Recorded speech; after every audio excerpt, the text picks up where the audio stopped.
Pro Group Management. Workers' comp that works for you.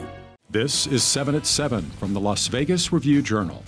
Good morning, everyone. You're watching 7 minutes of nonstop local news from the Las Vegas Review-Journal. I'm Renee Summerhour, and thank you for watching 7 at 7 a.m. for Wednesday, February 17th.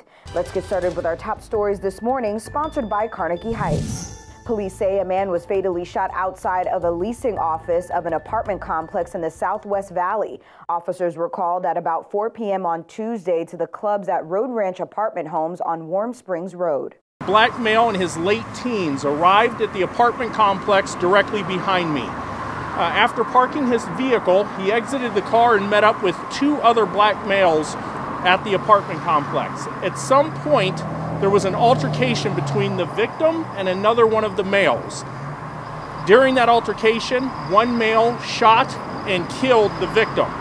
He was transported where he was later pronounced deceased at UMC Trauma. Wayne Nunnely, the only black head football coach in UNLV's history, has died. He was 68 years old.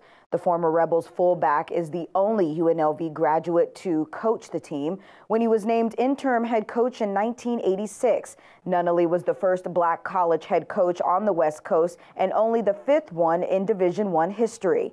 He won 19 games with the Rebels over 4 seasons. South Point Arena general manager Steve Stallworth, who played quarterback for Nunnely, called him a great recruiter and a great coach. 2 people were found dead in Henderson on Tuesday in what police are calling an apparent murder-suicide.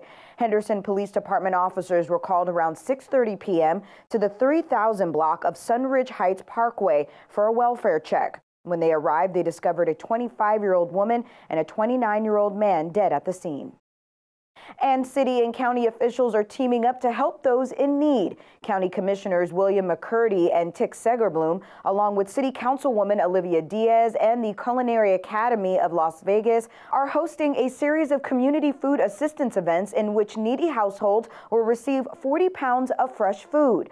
The next distribution event is scheduled for Tuesday the 23rd from 8 a.m. to 11 a.m. at O'Callahan Middle School. Now it's time to take a look at our local weather, sponsored by Michael Vaughn's South Point Hotel, Casino and Spa. For your Wednesday forecast, we will continue the downward trend in temperatures. You can expect sunny skies with a high of near 60 degrees, northwest winds 10 to 14 miles per hour with gusts as high as 22 miles per hour. Clear skies for your evenings with lows in the upper 30s. For the rest of your week, temperatures will continue to go down until Friday. We could see a rise in temperatures for the weekend into the mid-60s. In your business news, sponsored by the Vegas Chamber, the developers of a proposed food truck lot have bought in a new team to lead their project. That's as the project has been met with a lot of controversy. Jen Ah joins us to explain. Jen? Well, Renee, some nearby restaurant owners have come out against a plan to host a slew of food trucks in the Arts District. Here is the vacant lot where investors plan to host at maximum 10 food trucks. Those against the plan, mainly restaurant owners, spoke out about their concerns. The simple fact is the project is not presented with any infrastructure. There's no plan for safety, there's no plan for health, there's no plan for security, and all those things are important to our businesses and our community.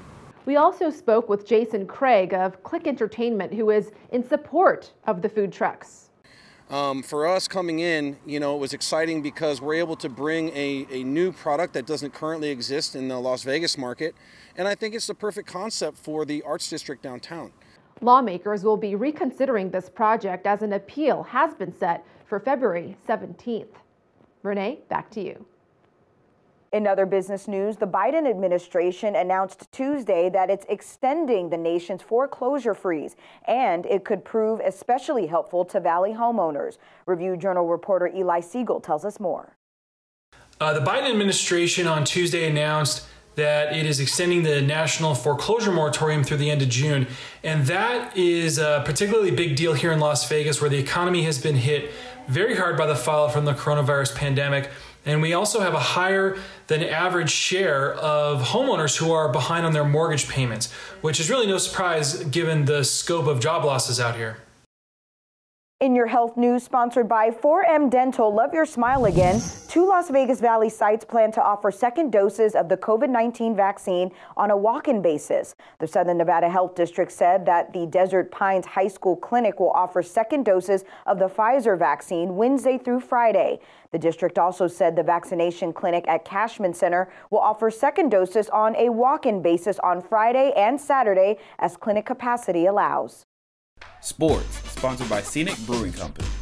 In Game 2 of the 4-game series between the Golden Knights and the Avalanche, Colorado's Nazem Kadri scored with less than 40 seconds left in the game, handing the Golden Knights a 3-2 loss Tuesday night at T-Mobile Arena. Yeah, it was tough. You know, I think especially when you put the work in, I really liked our effort tonight. I mean, 3 games in 4 nights, I think 7 and 12. You know, I anticipated us maybe running out of gas, and I thought the guys really pushed through and dug deep. And so, yeah, it's tough to lose a game like that, but we did a lot of really good things, and, you know, I was really proud of our effort. With this sports betting update, I'm Cassie Soto. 12 of the world's top 15 ranked golfers will tee off on Thursday in a loaded field at the Genesis Invitational at Riviera Country Club in Los Angeles. World number 1 Dustin Johnson is the plus 550 favorite at the Westgate, and world number 2 John Rahm is the 12-1 second choice. Golf handicapper Wes Reynolds is backing Rahm as one of his best bets. Check out Reynolds' other top plays at reviewjournal.com or in Wednesday's edition of the RJ. In your entertainment news, sponsored by Las Vegas Motor Speedway, the Academy of Country Music Awards will not be returning to Las Vegas this year. The Academy and Dick Clark Productions announced Tuesday that the 56th annual award show will take place April 18th at 3 different venues in Nashville, Tennessee. Last year's ACM Awards show had originally been scheduled to take place at the MGM Grand Garden, but it was moved to Nashville and was pushed back to September as a result of the pandemic. In your lifestyle news, sponsored by Get Healthy Clark County, the Casbar Lounge at Sahara Las Vegas has unveiled a new cocktail menu. The offerings include a Mediterranean martini, a blueberry lemonade Mai Tai, and a Cadillac penicillin, which is made with scotch, honey, ginger, and lemon juice. Well, that's all for today's 7 at 7 a.m. I'm Renee Summerhour. Look, we know you're busy, and so we built this newscast to fit your life. And we bring it to you weekdays at 7 a.m. and 7 p.m. at lvrj.com and the RJ mobile app. You can also find us on Roku, YouTube, and so much more. We hope you'll join us again this evening for 7 at 7 p.m. Thank you for joining us.